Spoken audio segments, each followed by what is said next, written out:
We're about to change the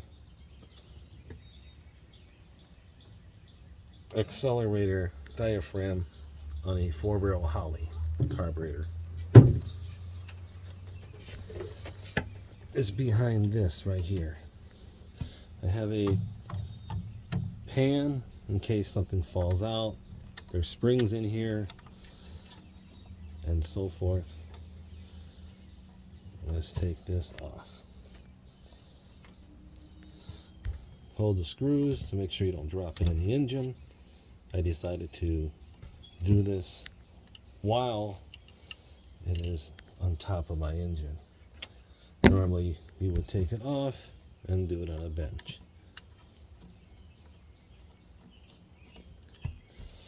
Looks like this plug is going to need to be replaced. You can see that it's damaged.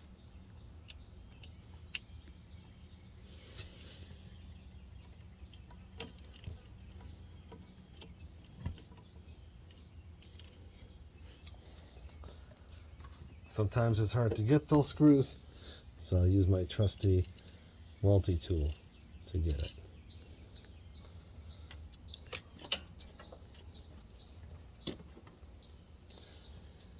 And we got the last one. I'm going to hold it down because I expect it to have some type of spring in it. So, voila. Here's the spring. There's the diaphragm. This diaphragm is what was leaking all over the place. You can see there's little bits of pieces of what looks like to be rubber, or who knows what, damaging the diaphragm.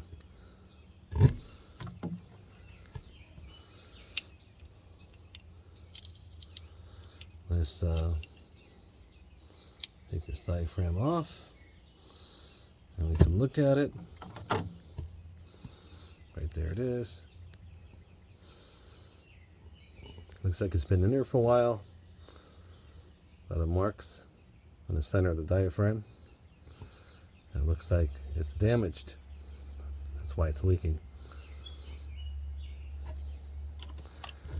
This is the new one. Supposedly it's the one that's supposed to work for this. Accelerator pump diaphragm, 30 cc.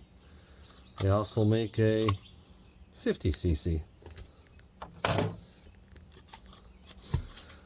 30 cc is what this is supposed to call for. Many auto parts stores may not know what this is because they don't deal with diaphragms.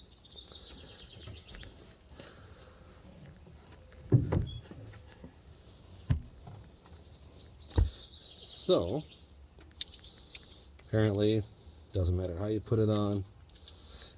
I'd say you clean this, but it looks pretty clean. Spring looks okay. Looks okay all the way around there. I think be right back. I think I'm gonna get some carburetor cleaner and spray that just for make sure it's clean. Okay, there you go.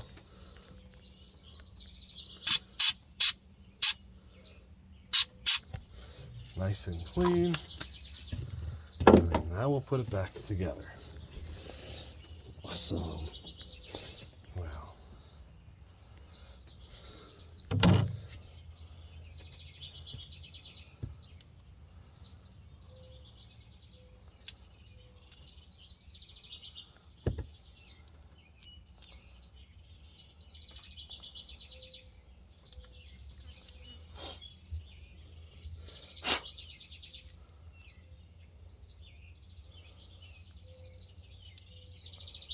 Let's see here.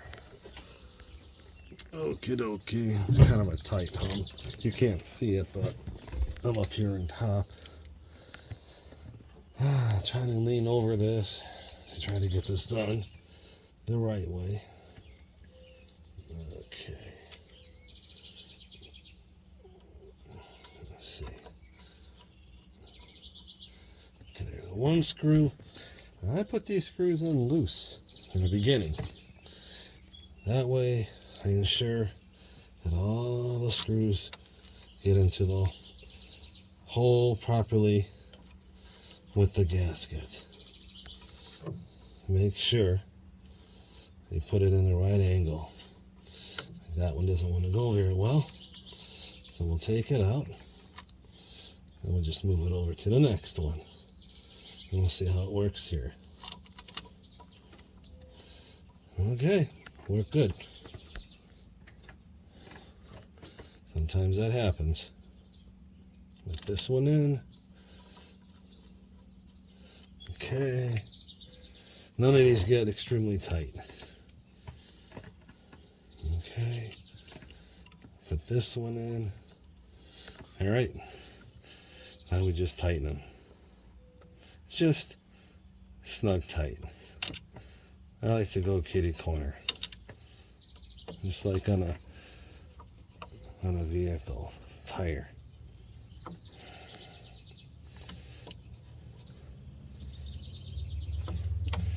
Don't want to strip out the white metal, because that's white metal underneath here. You strip it out and you're gonna have some issues.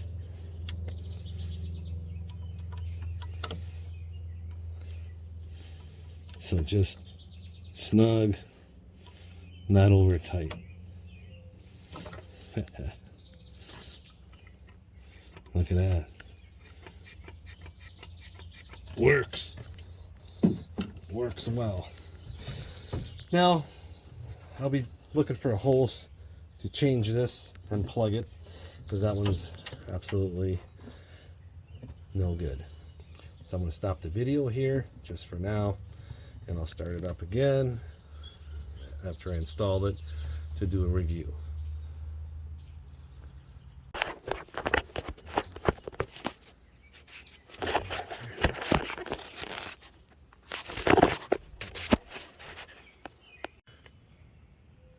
So here's the carburetor put together. You can see the bolts are in right there, there, and two more on the other side. You can see on the side the pump that I took apart. It would be this one underneath here. This is that arm that went to it. Okay, and when you pump it up, you can see that's how it works. All right, so that's probably it for this. Taking off the carburetor, putting it back on. It's just 4 bolts.